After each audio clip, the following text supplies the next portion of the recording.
to my vlog. Ayan, welcome to my Pasaway vlog. Okay. Ako pala si May Pasaway Langga. Yes. Kasi naghawak ako ng ano. Okay, ayan. Pangalan?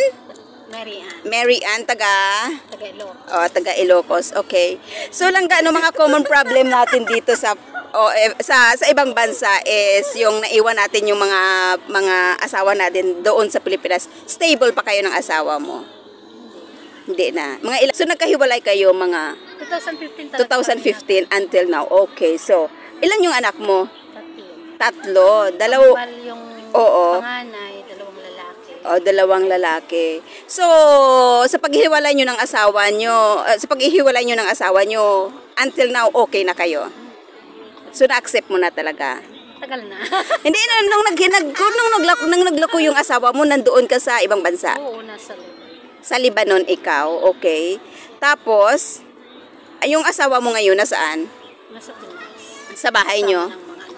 Kasama ng anak nyo. Tapos, yung asawa niya is nandoon din sa bahay nyo. Okay. So, ano lang, may anak sila? Wala. Wala silang Kasi anak? sabi ng mga anak ko sa harap nilang dalawa, pag magkaanak pa sila, kalimutan na lang daw niya na may anak yung papa nila. Tumatanong ako, no? Saan yung mas maganda? Ikaw or yung kabit?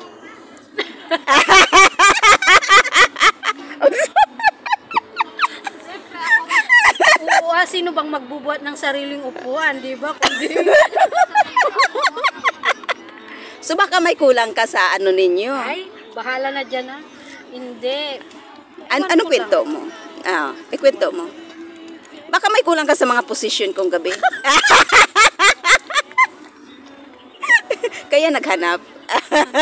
Siguro. Siguro, no? Di ba?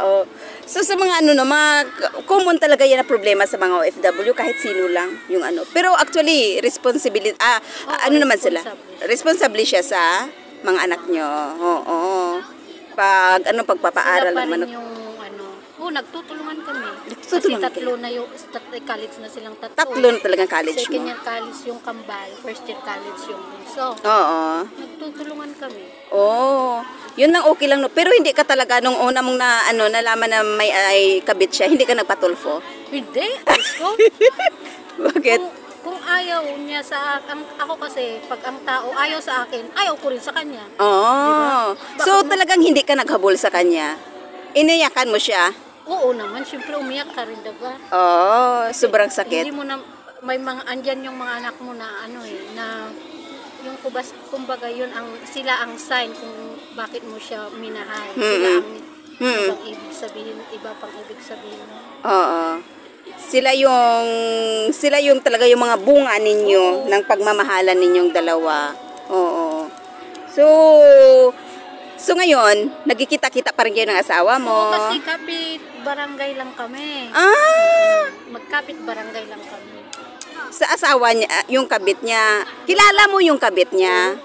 Kilala ko siya. Oo. Kasi yung ex-husband ko, magkapit barangay kami. Oo. Tapos yung babae, basta isang bayan lang kami. Yung babae, unang barangay before yung sa akin. Oo. So matanong ako, nakita mo sa personal yung babae? Sinong mas maganda, ikaw yung babae? Syempre. Talo ko lang kasi mas matangkad siya. Pero actually, sa nakita kita kasi personal talaga na kita. Ka talaga? Dihado yung siguro yung babae kasi maganda ka talaga sa personal. Di ba? Oo, kasi alam mo nung umuwi ako, syempre ako, my boyfriend, hindi ko pinagkakaila kasi pumupunta na siya doon kahit hindi pa kami nagkakilala.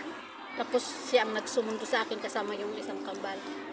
Nung umuwi ako nagpasyon ako, namin, bakit yung babae, hindi siya umuwi siguro syempre, pag ako, wala. Kumbaga pag yung magreklamo ako ba, talong-talo sila, diba? Syempre, oo. Kaya parang wala sigurong ebidensya. Pero hindi ko yun hahabulin, hindi ko yun gagawin. Oo. Hayaan mo na lang siya. Basta ang ko lang sana mag-usap-usap kami. Tama, para kumbaga maariglo at saka kumbaga mag-friends na lang talaga kayo. Hindi ko naman hinahabol yung paghiwalayin ko siya, hindi. Oo. Pero tanong ko sa iyo, until now may ramdam ka pa sa asawa mo? Wala na talaga. Kasi, alam mo, nung graduation ng anak ko, kasi yun yung bunso. Oo. Kaya umuwi ako, nung July lang, siya ang naiyak-iyak. Mangyak-iyak nung graduation. Yung lalaki? Yung ex mo? Oo. Mangyak-iyak siya, nagpapaluha siya. Lalo nung mag-picture taking na kami. Tapos? Kaya kitang-kita mo talaga, pati, kaya yung mga guro, teacher, ano sila na, family hug, ganyan. Kasi alam nila, walang reaksyon eh. Pero ako, parang wala lang. Sa nakita mo sa kanya, di ba nagmi-meet din kayo, no? Nagsisisi ba siya na ginawa niya sa'yo? Parang. So, kamusta naman ang buhay nila ngayon doon, ng asawa niya? Parang okay lang din. Kasi kagawad siya sa barangay. Kagawad siya pala sa barangay.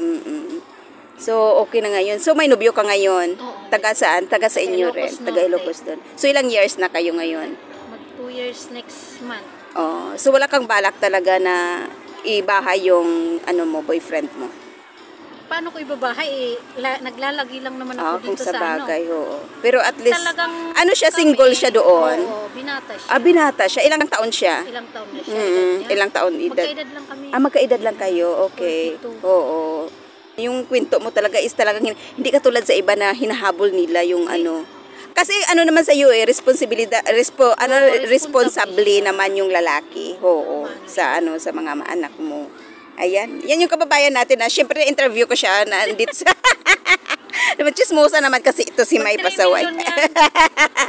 Inshallah. Sabi nila inshallah, di ba? Sa Arabic ko, sa Arabic.